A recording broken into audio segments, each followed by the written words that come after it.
రుతుపవనాలు మొహం చాటేశాయి. వర్షాలు లేక అన్నదాతలు ఆందోళన చెందుతున్నారు. మేలోనే రాష్ట్రాన్ని తాకిన రుతుపవనాలు జూన్ చివరి వారమైనా సరైన వర్షాలు కురవడం లేదు. అడపాదడపా వర్షాలకు పొలంలో నాటిన విత్తనాలు మొలకెత్తడం లేదు.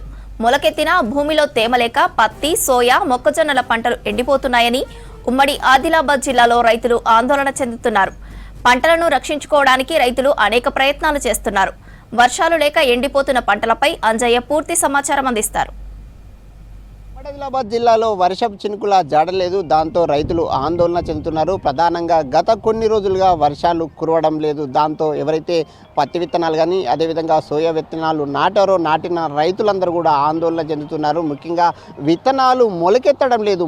మొలకెత్తకపోవడంతో రైతులందరూ కూడా వేల రూపాయల పెట్టుబడి తెచ్చి సాగేసిన పంటలన్నీ కూడా పూర్తిగా ఎండిపోతున్నాయని రైతులు ఆవేదన వ్యక్తం చేస్తున్నారు. ముఖ్యంగా ఉమ్మడి ఆదిలాబాద్ జిల్లా వ్యాప్తంగా 80% మంది రైతులు ఏదైతే తొలకరి జల్లులు కురవడంతో గత 15 రోజుల క్రితం ఏదైతే విత్తనాలు సాగు చేయడం అదేవిధంగా విత్తనాలు నాటడం జరిగింది. కానీ ఎక్కడ చూసినప్పుడు కూడా పత్తి మొలకెత్తలేదు. దాంతో రైతులు తీవ్రమైన ఆందోళన వ్యక్తం చేస్తున్నారు. మనం ప్రస్తుతం ఆదిలాబాద్ జిల్లాలోని పిప్పరవాడలో ఉన్నాం. ఇక్కడ ఒక ఆశగా ఎదురు చూస్తున్నారు. అయితే ఎట్లా ఉంది, ఏ విధంగా పరిస్థితి ఉంది అనే అంశంపై మనతో మాట్లాడడానికి అన్న ఉన్నారు. రైతు వారిని తెలుసుకుందాం. అన్న, వర్షాలు కురవక ఎట్లాంటి ఇబ్బందులు పడుతున్నారు, ఏ విధమైన అవస్థలు పడుతున్నారు?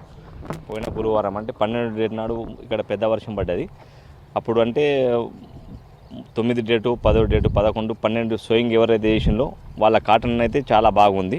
అంటే అప్పటి నుంచి తర్వాత బిఫోర్ ఎవరైతే సోయింగ్ చేసిందో వాళ్ళే మొత్తం మొలకొచ్చి అక్కడ ఎండిపోవడం జరిగింది. ఇప్పుడు మనం చూస్తున్న ప్లాట్ కూడా కంది ప్లస్ సోయా ఉంది.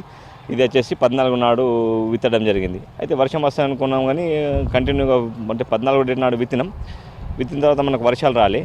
అయితే మనకు వేరే ప్లాట్లో కూడా కాటన్ విత్తి ఉండే కాబట్టి అక్కడ నీళ్ళని ఇచ్చినాం.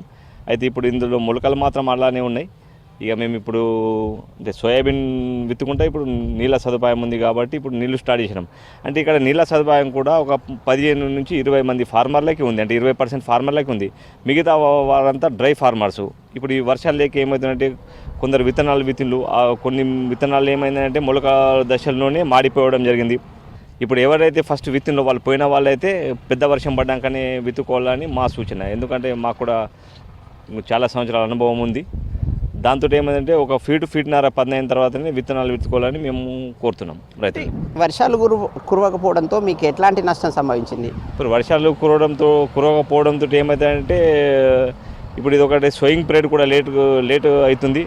తర్వాత ఏమైందంటే ఇప్పుడు మనకు ఈ జూన్ 1st, 2nd వీక్ కూడా వెళ్ళిపోవడం జరిగింది. ఇప్పుడు 3rd వీక్ వచ్చేసినాం. అప్పుడు ఈ మంత్ కూడా మొత్తం కంప్లీట్ అయితే మనకేమైతే దిగుబడి మీద కూడా ప్రభావం చూపే అవకాశం ఎక్కువ ఉంది. 3 సప్లై కూడా రావడం లేదు. ఎందుకంటే మాది మొత్తం ఇప్పుడు ఈ 3 లైన్ అనేది చాలా ఘోరంగా ఉంది. ఇంతకుముందు బ్యాక్ ఇయర్ మనకు నైట్లో కూడా మేము నీళ్ళు ఇవ్వడం జరుగుతుండే. ఇప్పుడు ఓన్లీ డేలోనే కరెంట్ ఉంటుంది. అదెందుకంటే ఇప్పుడు ఈ సిస్టమ్ అనేది ఇప్పుడు ఈ సంవత్సరం మొత్తం తీగలు చెట్లకు తాకడంతో 3 నైట్ గాలులు వీచడంతో 3 సప్లై ఇవ్వడం లేదు. వాళ్ళు డేలోనే ఇస్తున్నారు.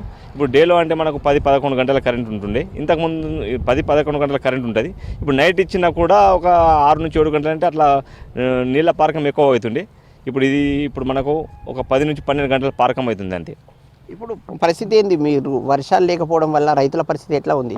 ఇప్పుడు రైతుల పరిస్థితి అగమ్య గోచరంగా ఉంది. ఎప్పుడైతే వర్షాలు ఎప్పుడు వస్తాయనేది వాళ్ళు ఎదురు చూడడం జరుగుతుంది. ఇప్పుడైతే ఫస్ట్ నాటిన వాళ్ళైతే 50% వాళ్ళైతే విత్తనాలు మొలక దశల్లోనే ఎండిపోవడం జరిగింది.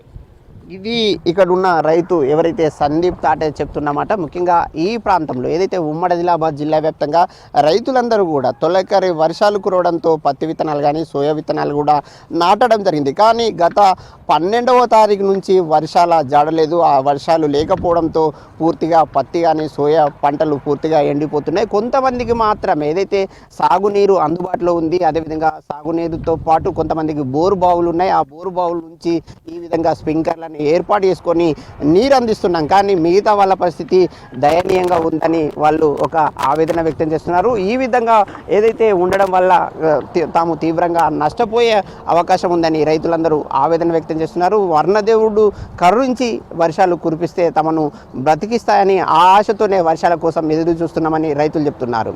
కెమెరామెన్ బిట్టల్తో అంజయ్య, V6 న్యూస్, ఆదిలాబాద్.